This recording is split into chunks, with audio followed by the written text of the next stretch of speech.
Hey, this is Dr. Eric Fields, the Weight Loss Pro. Today, I wanted to discuss the most essential skill that you really need to develop in order to stop sabotaging your weight loss efforts. Yesterday, we talked about the main reason, the number one reason that we struggle so much with losing weight, and that is it's the 5 to 10% of the time that we're not following our plan. And if we were following that plan 99% of the time, let's say, we would absolutely be losing weight. So that 5 to 10% of the time that we're not following the plan, but even more importantly, is not so much the 5 to 10% that we're not following the plan. It's what we are doing during that time when we're not following the plan. And the amount of calories that we can consume when we are off the plan can equal as high as 20% or more of our total weekly calories. So just in that, 10% amount of time, we could be consuming an enormous amount of calories. And so it's really eliminating that behavior. So to emphasize one more time, because it's so important to understand, it's not so important that you're off the plan 10% of the time, let's say, but it's during that 10% of the time what you're actually doing. So think of it as how off the plan you are during those times, right? If your deficit plan is about 2,000 calories consumed each day, and at night you're off the plan for a period of time, maybe a half an hour or so, and during that time you're consuming 700 to 1,000 calories, right? That's like 40 to 50% of the plan's caloric limits, right? That's a lot. So the key is eliminating that. If we eliminate that behavior, that consumption of excessive calories each day at a certain time, or every other day, because even every other day, that certainly will add up. If we can get rid of that, then we will absolutely be on track for weight loss. So how do you get rid of that behavior? Well, first off, you never want to create such an aggressive deficit that you're feeling like super hungry every day. That's not going to be good.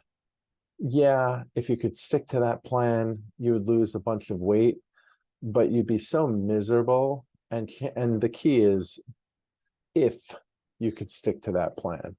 If is the biggest two-letter word in the English language. So there's no need to make yourself miserable. We're talking about a moderate or even mild deficit that results in no more than 2 pounds of weight loss a week, but at least a pound. And depending on how much weight you have to lose, you could kind of extend that upwards to a minimum of 2 pounds a week to 3 pounds a week. If you have, a large amount of weight to lose, such as 70, 80 pounds or more. But the key here is that if this is maintenance, we just want to go slightly into that deficit where we're starting to lose weight. So assuming that you've created a plan, a thoughtful plan that will put you in a deficit, but not an overly aggressive one, you will not be feeling very hungry every day.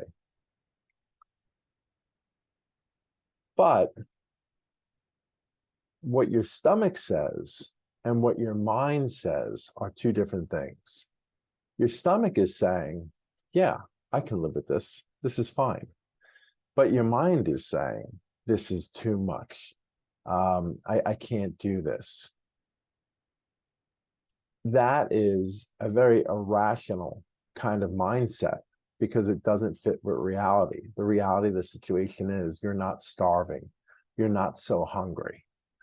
A lot of times people misinterpret physiological cues so that what you interpret as being very hungry is actually just a normal kind of state of being where you're not full and engorged, but you're certainly not hungry. And most people do not overinterpret those cues. Most people will sit there and say, like, yes, my stomach is empty, but it's not like super hungry or ravenous. I'm not feeling like I need food. I'm feeling neutral. I'm not full and stuffed, and I'm not like having hunger pangs. But we interpret that neutral state to mean something very different, which is, oh my God, I'm really, really hungry. That is the psychological aspect that I'm really talking about here, and which is what my whole approach is based on, that over interpretation of those physiological cues. And so if it's not real hunger, if it's not a real biological need for food, and it's a psychological one, right? Then why is that? Like, why do we have that? Why do we have that psychological need for food? Why does it produce anxiety for many of us when we are in that neutral state, or just very mildly hungry? Like, yeah, I could eat a little something, right? But we interpret that as, I'm so hungry, I'm starving, I have to eat. Language is very important to pay attention to. We say things like that, right? Like, I have to eat. um, you could fast for several days. So saying such a statement, maybe 6 hours, or 4 hours after your last meal, that you have to eat, sounds kind of ridiculous. But we say that all the time because the bottom line is people can fast for several days. So if you really had to eat, you die, right? If you weren't able to eat food at that time. So we know that's irrational. There's a lot of irrational reactions and thoughts that we have to this neutral state, or this like slight hunger that we might experience from time to time, that causes us to eat ravenously, right? Because if you're thinking you have to eat, like your life depends on it, well, think of how you're going to eat. What style of eating is that going to promote, right? Binge eating, ravenous eating. Like, I don't know when the next time I'm going to eat again. We're not hunters and gatherers. We don't live in a time where it's very difficult to obtain food. So these reactions are really, really irrational, and they're based on our psychological mindset. So when we say we need food, what we're really saying is we need food now, not for biological reasons, but to satisfy our psychological reasons. And the key is to understanding what psychological reasons food is fulfilling for you. And even that's irrational, because obviously you don't need food to satisfy psychological reasons either.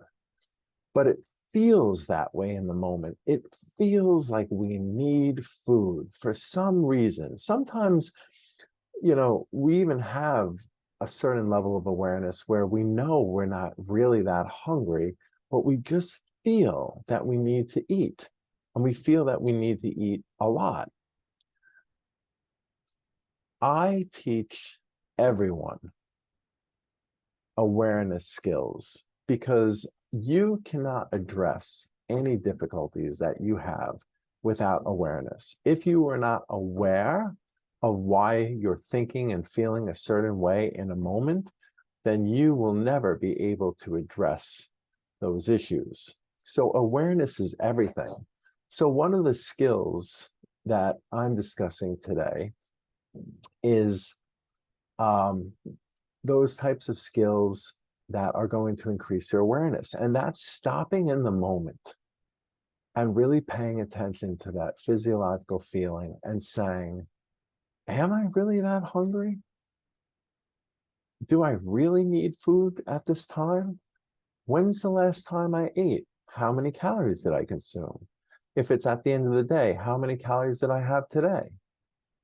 Well, if I figured out that 2,000 calories a day puts me in a mild deficit, I'm not starving. I'm not ravenous. So what is going on with me right now?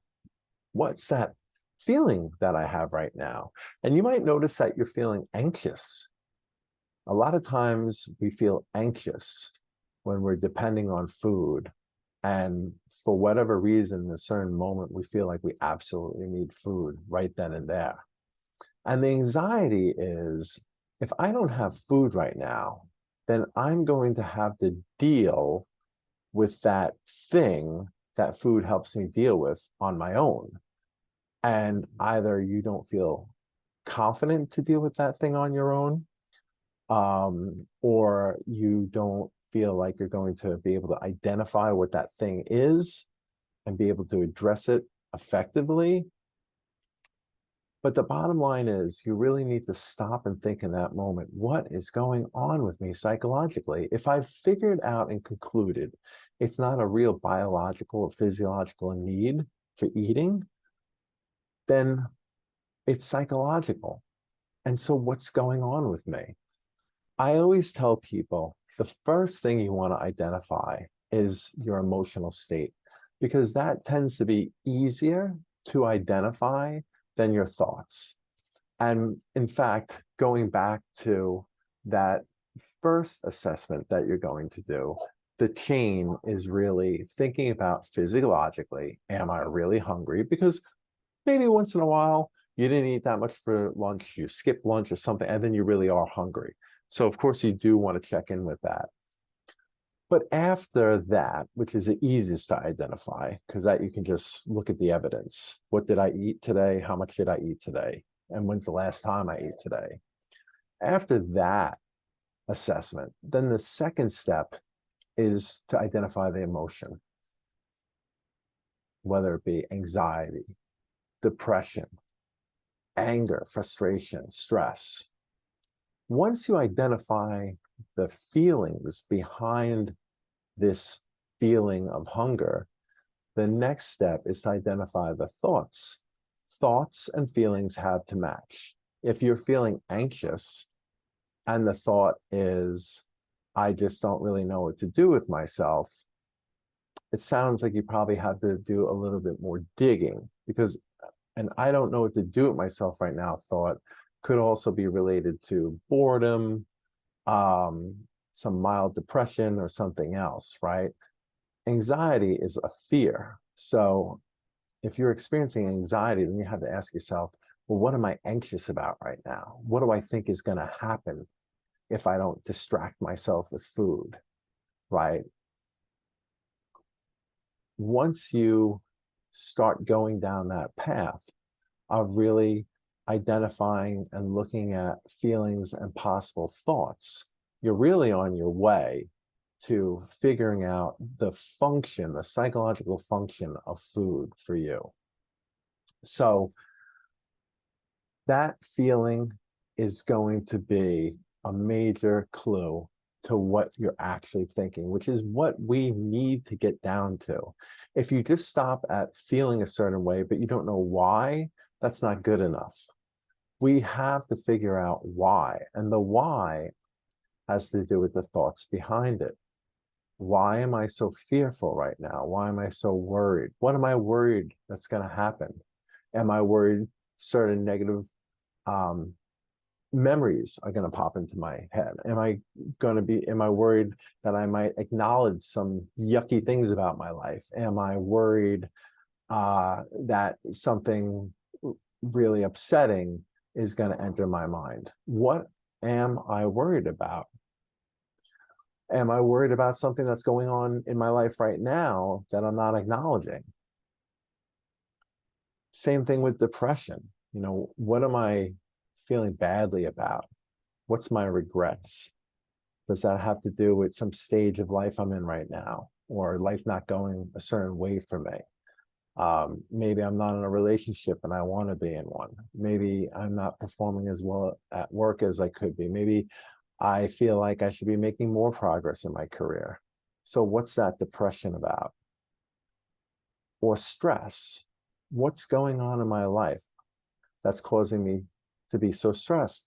And when you figure out those thoughts and those reactions that you're having to your life, then you can figure out how to address those things in a healthy, productive, proactive manner.